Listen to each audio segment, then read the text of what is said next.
Imagine que tu sortes de chez toi un matin et que tu vois non pas une, mais 2 étoiles briller dans le ciel. La première est notre bon vieux Soleil et l'autre est Jupiter. Mais comment une planète s'est-elle transformée en étoile? Et qu'arrivera-t-il à la Terre et à ses habitants? Avant de trouver la réponse à ces questions cruciales, nous devons revoir certaines des choses que nous savons sur Jupiter. La plus grande planète du système solaire est une géante gazeuse, ce qui signifie qu'elle est principalement constituée de gaz. En raison des différences de pression et de température, ces gaz se séparent en différentes couches. C'est ainsi que se forment les bandes rouges et blanches que l'on peut clairement observer au télescope depuis la Terre. Les températures à la limite de l'atmosphère de Jupiter sont insensées. Elles peuvent atteindre jusqu'à 720 degrés Celsius. La planète exerce également une immense attraction gravitationnelle. En 1995, la sonde Galileo a atteint l'atmosphère de Jupiter et l'a fendue à une vitesse de 170 000 km/h.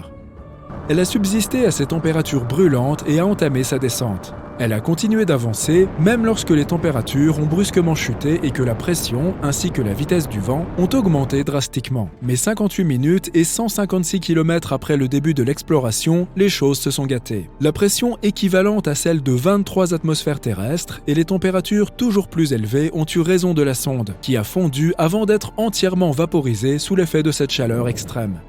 Si Jupiter décidait soudain de poursuivre sa croissance, elle deviendrait probablement une étoile, et sa composition permettrait à cette planète de le faire sans problème. Il y a très longtemps, Jupiter a absorbé la majeure partie de la matière restante après la formation de notre Soleil. C'est ainsi qu'elle s'est retrouvée avec plus du double de la masse combinée de tous les autres corps du système solaire. Les composants de la planète sont les mêmes que ceux d'une étoile, principalement de l'hydrogène et de l'hélium. Mais Jupiter n'est tout simplement pas assez massive pour s'enflammer. Et si c'était le cas, elle se transformerait alors en un tout autre type de corps céleste, très probablement une naine brune. Dans un tel scénario, elle aurait un effet mineur sur les orbites des planètes de notre système, car les naines brunes sont plus massives que les planètes, mais pas autant que les autres étoiles. Une naine brune a généralement une masse comprise entre 13 et 80 fois celle de Jupiter, et elle ne peut devenir une étoile que si la pression dans son noyau est suffisamment élevée pour déclencher une fusion nucléaire. Imaginons que ce soit le cas, et que Jupiter soit devenu une véritable étoile. Une naine rouge par exemple. Les naines rouges sont des étoiles dont la masse est comprise entre 7,5 et 50% de la masse de notre Soleil. Les naines rouges sont également plus chaudes que les naines brunes. Leur température peut atteindre les 3500 degrés. Notre Soleil, en comparaison, a une température de près de 5500 degrés. Cela signifie donc que la naine rouge nouvellement formée sera beaucoup moins lumineuse que ne l'est le Soleil. Par ailleurs, la naine rouge Jupiter pourrait empêcher les planètes internes de poursuivre leur orbite, car elle ne parviendrait plus à trouver un équilibre entre les forces gravitationnelles des 2 étoiles. Les planètes se rapprocheraient soit du Soleil, soit de la naine rouge nouvellement formée.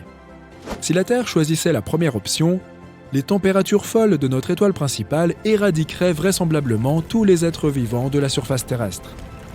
Dans le second cas, nous serions probablement congelés, car Jupiter, en tant que naine rouge peu lumineuse, ne serait pas en mesure de nous réchauffer suffisamment. Mais il pourrait exister une autre option. Les planètes intérieures pourraient être carrément éjectées du système solaire. Si Jupiter était une étoile, elle augmenterait considérablement la quantité de radiation reçue par la surface de notre planète. Notre atmosphère devrait nous protéger à la fois des radiations provenant du Soleil et de celles de Jupiter. Les naines rouges sont notoirement actives. C'est pourquoi Jupiter, tout comme le Soleil, connaîtrait très probablement de fréquentes éjections de masse coronale. Il s'agit d'un terme scientifique pour décrire les grands nuages de plasma chargés d'électricité qu'une étoile libère à une vitesse fulgurante.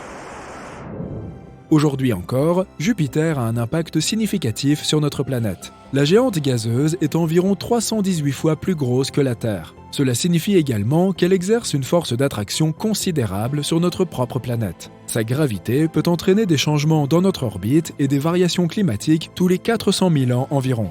Lorsque l'influence de Jupiter est la plus forte, la Terre connaît généralement des hivers plus froids, des étés plus chauds et des périodes d'humidité et de sécheresse plus intenses. De plus, si Jupiter se transformait en naine rouge, sa caractéristique la plus visible pourrait bien disparaître pour de bon. Je veux bien sûr parler de la Grande Tache Rouge. Il s'agit d'une tempête colossale qui fait rage dans l'hémisphère sud de la géante gazeuse. Sa partie la plus haute s'élève à plus de 8 km au-dessus du sommet des nuages environnants. Cette seule tempête est presque 2 fois plus grande que notre planète. En 2017, la sonde spatiale Juno de la NASA a réussi à collecter de nombreuses données sur la Grande Tache Rouge. Il s'est avéré que ce monstrueux cyclone s'enfonçait à plus de 320 km dans l'atmosphère de la planète. C'est 30 à 100 fois plus profond que n'importe quel océan sur Terre. Mais ces mesures sont très probablement imprécises et les véritables racines de la tempête pourraient être encore plus profondes. La Grande Tache Rouge est plus froide que le reste de l'atmosphère.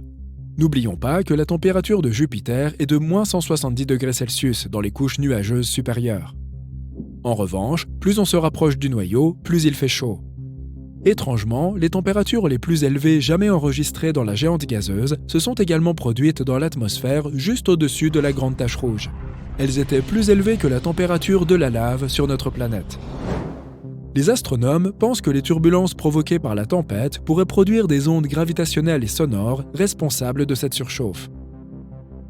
Mais la tempête elle-même est plus chaude en bas qu'en haut.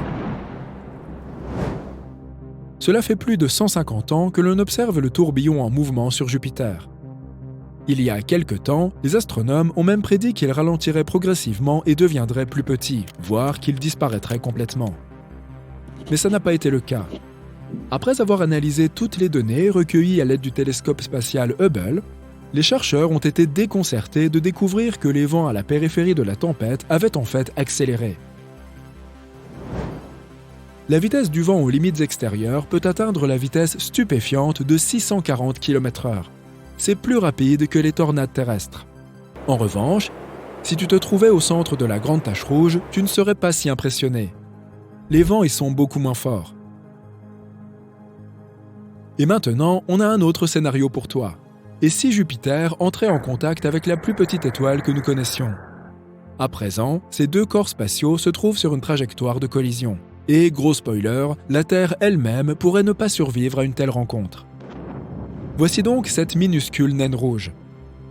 Elle a plus ou moins la taille de Saturne et sa gravité est environ 300 fois supérieure à celle de notre planète. Elle flotte normalement à quelques 600 années-lumière de la Terre, dans un système d'étoiles binaires. Mais aujourd'hui, pour une raison incongrue, elle a transgressé toutes les lois de l'univers et se précipite vers la plus grande géante gazeuse de notre système solaire. Bien que ce visiteur de l'espace soit plus petit que Jupiter, sa masse est bien plus importante, et sa force gravitationnelle commence bientôt à attirer la géante gazeuse. La chaleur dégagée par la naine rouge, associée à sa puissante gravité, fait grossir Jupiter. L'atmosphère de la planète se met à gonfler parce que les gaz qui la composent se réchauffent et se dilatent. Enfin, l'atmosphère de Jupiter commence à s'échapper dans l'espace en direction du visiteur stellaire. Quelque temps plus tard, les gaz qui s'échappent forment un anneau brillant et chaud autour de la naine rouge. C'est une vue terrifiante, comme si un trou noir, très lumineux, était apparu au beau milieu du système solaire. L'étoile continue de déchirer Jupiter, dévorant peu à peu la géante gazeuse. Et bientôt, la naine rouge l'engloutit complètement. Hélas pour elle, Jupiter n'a eu aucune chance. À la place de la géante gazeuse, nous avons maintenant une naine rouge entourée d'un anneau de gaz ardent. Et nous savons déjà à quel point cela risque de mal se terminer. Enfin, le mieux, c'est que ce scénario relève entièrement de la fiction. Ouf, ce n'est pas plus mal.